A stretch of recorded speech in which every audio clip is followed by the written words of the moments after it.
Allergic rhinitis బారిన పడ్డవాళ్ళు ఇంకా జాగ్రత్తలు తీసుకోవాలి అనుకున్నట్లయితే వేడి ఆహారం, మనం చేస్తున్నటువంటి భోజనం వేడిగా ఉన్నప్పుడే భుజించడం మంచిది. గత రోజు తయారు చేసినటువంటి ఆహారాన్ని తీసుకోకూడదు. ఈ వెజిటబుల్స్, కూరగాయలు కూడా చాలా సాత్వికంగా ఉండేవి తీసుకోవడం, పూర్తి కూరగాయలను తీసుకోవడం వల్ల ఈ రైనైటిస్ వ్యాధి తగ్గే అవకాశం ఉంటుంది. ముఖ్యంగా వేడిగా ఉన్నప్పుడే ఆహార పదార్థాలను సేవించడం అనేది ఇందులో చాలా ముఖ్యమైన విషయం. దీనిలో శీతల పానీయాలను ఏ పరిస్థితుల్లోనూ సేవించకూడదు. వాటి వల్ల వ్యాధి మరీ విజృంభించే అవకాశం ఉంది. తీవ్ర పరిణామాలు చోటు చేసుకునే అవకాశాలు ఉన్నాయి.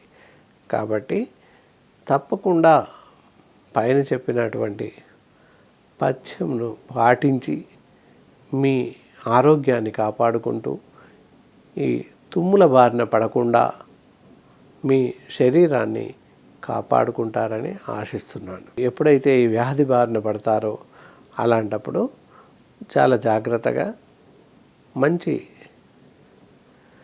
గాలి వెలుతురు స్వచ్ఛంగా వచ్చేలాగా ఉండే ప్రదేశంలో మీ యొక్క నిద్రించే పడకను ఏర్పాటు చేసుకోవడం మంచిది.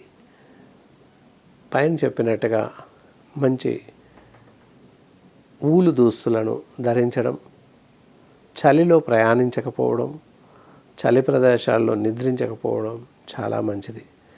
వీటి వల్ల కొంతవరకు అలర్జిక్ రైనైటిస్ బారిన పడకుండా మిమ్మల్ని మీరు కాపాడుకునే అవకాశం ఉంది.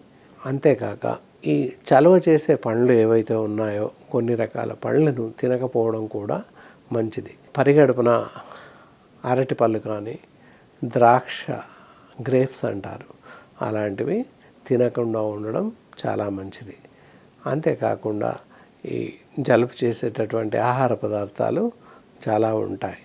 పైన చెప్పిన అరటిపళ్ళు, గ్రేప్స్, నిమ్మకాయ రసం ప్రొద్దున్నే తాగడం, ఇలాంటి చేయడం వల్ల కూడా ఈ జలుబు ఎక్కువ చేయడం, శారీరకంగా శీతలంగా ఉండడం వల్ల కూడా ఈ తుమ్ములు ఎక్కువ రావడం, శరీరంలో ఉష్ణోగ్రత తగ్గడం, ఇలాంటి జరగడం వల్ల కూడా అలర్జిక్ రైనైటిస్ అనేది ఎక్కువగా వచ్చే అవకాశాలు ఉన్నాయి. కాబట్టి ఏవైతే నిర్దిష్టంగా వద్దని సూచించినటువంటి ఆహార పదార్థాలు ఉన్నాయో వాటిని ఏ పరిస్థితుల్లోనూ తీసుకోకపోవడమే సర్వోత్తమం, ఉత్తమమైనది. కాబట్టి ఈ చెప్పినటువంటి ఆహార నియమాలను ఇవన్నీ పాటిస్తూ సరి అయినటువంటి ఔషధాలను వాడడం శ్రేయస్కరం. దీనిలో కూడా మామూలు జలుబే అని చెప్పేసేసి ప్రజలు అందరూ కూడా మెడికల్ షాప్కి వెళ్ళి గోళీలు వేసుకోవడం అనేది జరుగుతుంది. ఎన్ని రకాల మందులు వాడినప్పటికీ ఈ రైనైటిస్ అనే వ్యాధి తగ్గడం అసంభవం అని ముందే చెప్పుకున్నాం. కాబట్టి మీకు మీరుగా సొంతంగా వైద్యం ఏ పరిస్థితుల్లో చేసుకోకూడదు. దానివల్ల చాలా దుష్ఫలితాలు ఉన్నాయి.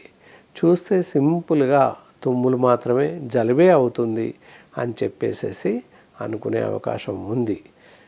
కావున తప్పకుండా ఇలా రైనైటిస్ బారిన పడినప్పుడు మీకు సాధ్యమైతే గృహౌషధం పైన చెప్పుకున్నాము, ఆ గృహౌషధం తయారు చేసుకొని పూర్తిగా తగ్గించుకోవడం ద్వారా ఛాయస్ ఉంది, అలా తగ్గించుకోవచ్చును.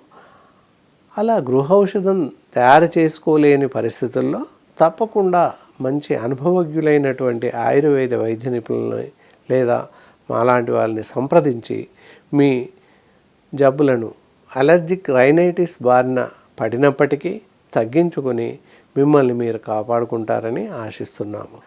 పూర్తిగా అలర్జిక్ రైనైటిస్ని నివారించుకునవచ్చును.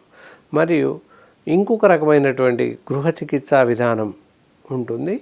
దీనిని కూడా చాలా జాగ్రత్తగా పాటించి అమలుపరిచినట్టయితే ఈ రైనైటిస్ వచ్చినప్పటికీ పూర్తిగా తగ్గించుకోవడం మీ చేతుల్లోనే ఉంటుంది.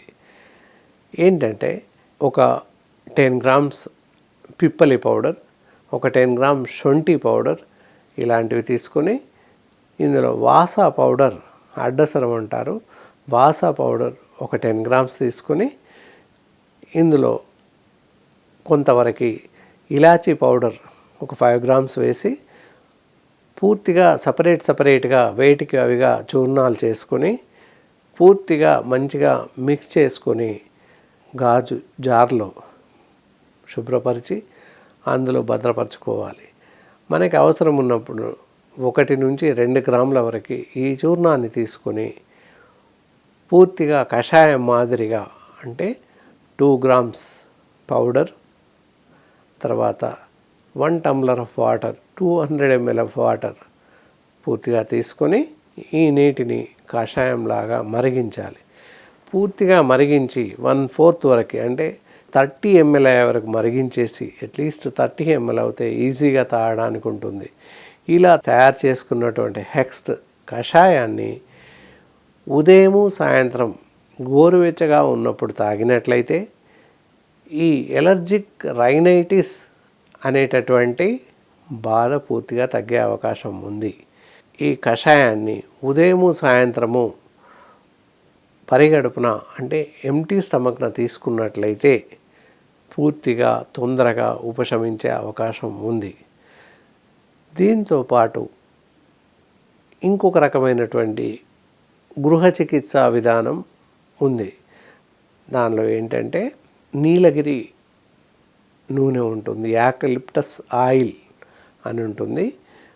అది ఒక 3-4 ml వరకు ఆయిల్ని ముందు నీటిని ఒక గిన్నెలో బాయిల్ చేసేసి అందులో ఒక 4-5 చుక్కల యూకలిప్టస్ ఆయిల్ వేసి పూర్తిగా ఆవిరి పట్టాలి. ఉదయము సాయంత్రం ఆవిరి పట్టినట్టయితే కొంతవరకు ఉపశమించే అవకాశం ఉంది. ఇలా రోజు ఉదయము సాయంత్రం యూకలిప్టస్ ఆయిల్ వేసిన నీటితో ఆవిరి పట్టినట్టయితే కొంతవరకు అలర్జిక్ రైనైటిస్ అనే వ్యాధి తగ్గే అవకాశం ఉంది. ఇలా ఈ విధంగా కొంతవరకు మనం వ్యాధిని తగ్గించుకునే అవకాశం ఉంది. ఖచ్చితంగా గృహౌషధం నేను చెప్పినట్టుగా తయారు చేసుకొని పూర్తిగా సలహా ప్రకారం మంచిగా వాడినట్లయితే, ఉదయం సాయంత్రం పద్ధతి ప్రకారంగా వాడినట్లయితే ఎలర్జిక్ రైనైటిస్ అనే వ్యాధి మీ అంతట మీరే తగ్గించుకునే అవకాశం ఉంది. పూర్తిగా ఆహార నియమాలను పాటించాలి. నిషిద్ధమైన ఆహార పదార్థాలు, తీసుకోకూడని ఆహార పదార్థాలు చెప్పి ఉన్నాము. ఆ ఆహార పదార్థాలను ఏ పరిస్థితుల్లోనూ తీసుకోకపోవడం తప్పనిసరి విషయం. ఇలా చేయడం వల్ల ఆహార పథ్యాలను పాటిస్తూ ఈ ఔషధాలను నియమానుసారంగా వాడినట్లయితే మీ ఇంట్లో మీరే మీ చేతులతోనే ఈ అలర్జిక్ రైనైటిస్ తుమ్ముల వ్యాధిని తగ్గించుకునే అవకాశం ఉంది. కాబట్టి చాలా జాగ్రత్తగా స్పెసిఫిక్గా ఎంతైతే ఔషధ అనుపానం చెప్పామో అదే పాలలో ఔషధాలను తీసుకొని సంగ్రహించుకొని వాటిని పరిశుభ్రమైనటువంటి గాజు బాటిల్లో వేసుకొని మనకి అవసరం ఉన్నప్పుడు తీసి వాడుకోవడం అనేది సర్వదా శ్రేయస్కరం. తడి చేతులు పెట్టడం లేదా అలాంటి చేయడం వల్ల మనం తయారు చేసుకున్న ఔషధం కూడా చెడిపోయే అవకాశం ఉంది. కాబట్టి పరిశుభ్రమైనటువంటి చేతులతో పరిశుభ్రమైన స్పూన్స్ ఇత్యాది పాత్రలను ఉపయోగించుకొని మనం కషాయాన్ని ఏ పూటకు ఆ పూటగా తయారు చేసుకొని వాడడం మంచిది. ఇంకా కొందరు ఏంటంటే కషాయం ఉదయం తయారు చేసుకొని ప్రొద్దున తాగేసి కాస్త మిగిలి పెట్టుకొని ఫ్రిడ్జ్లో పెట్టుకొని తాగుతారు. ముందే చెప్పాం, ఫ్రిడ్జ్లో వాటర్ కానీ అందులో దాచిపెట్టినటువంటి ఫ్రీజ్ చేసినటువంటి ఆహార పదార్థాలను సేవించకూడదు. కాబట్టి కషాయాన్ని ఏ పూటకు ఆ పూటగా తయారు చేసుకొని గోరువెచ్చగా ఉన్నప్పుడే సేవించడం అన్ని వేళలా మంచిది. పూర్తిగా తగ్గే వరకు ఈ 2 రకాల కషాయాలను చెప్పుకొని ఉన్నాము. ఆ 2 రకాల కషాయాలని ఏ పూటకు ఆ పూటగా తయారు చేసుకొని తాగడం వల్ల, సేవించడం వల్ల పూర్తిగా రైనైటిస్ వ్యాధి అదుపులోకి వస్తుంది. కాబట్టి అశ్రద్ధ చేయకుండా, అలక్ష్యం చేయకుండా పద్ధతి ప్రకారంగా ఈ మందులను వాడడం వల్ల అలర్జిక్ రైనైటిస్ అనే వ్యాధి పూర్తిగా తగ్గుతుంది. అలా తగ్గని పక్షంలో లేదా మందు కరెక్ట్గా తయారు చేసుకోలేని వాళ్ళు లేదా దానికి సరిపడేటువంటి మూలికలు దొరకని వేళలో అవి పూర్తిగా సంగ్రహించలేని పరిస్థితుల్లో, సమకూర్చుకోలేని పరిస్థితుల్లో తప్పకుండా వైద్యులను సంప్రదించాల్సిన అవసరం ఉంటుంది. కాబట్టి అలా మందు మీకు మీరుగా తయారు చేసుకోలేని పరిస్థితుల్లో అలాంటి వారు ఉన్నట్లయితే తప్పకుండా మంచి అనుభవం కల ఆయుర్వేద వైద్యులను సంప్రదించి ఈ అలర్జిక్ రైనైటిస్ అనే వ్యాధి నుంచి పూర్తిగా విముక్తులవుతారని ఆశిస్తున్నాను.